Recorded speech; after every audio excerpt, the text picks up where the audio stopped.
দোষ তোমার মা? সারাটা জীবন আমার রাজকন্যা রাজকন্যা কইরা কইরা মাথায় তুলা বয় বয় খাওয়াইছো, কোনো কাজ শিখাও নাই আমারে। মারে তুই তো আমার চোখে রাজকন্যাই মা।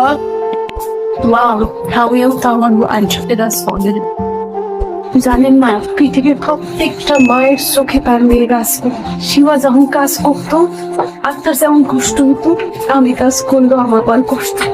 প্রত্যেকটা মেয়ে পৃথিবীর সব কিছু বিসর্জন দিয়া কাতার শ্বশুর বাড়ি আসে। এইটা ভাই বাজে শ্বশুর শাশুড়ির সবাই তাকে আপন করে নিল, কিন্তু আমি আপনার আপন হইতে পারলাম না মা। মারে আমি এখন বুঝতে পারছি এটা আমার ভুল হয়ে গেছে। আমার তুই ভালো না না মা, তোমরা যখন ভুল করে বাবা মারে শুধরে দেয়, তখন মাঝে মধ্যে বাবা মা ভুল করে, সন্তানদের উচিত সম্মানের সাথে সাথে শুধরে দেয়। এভাবেই তো একটা সুখের সংসার হয়। আরে মা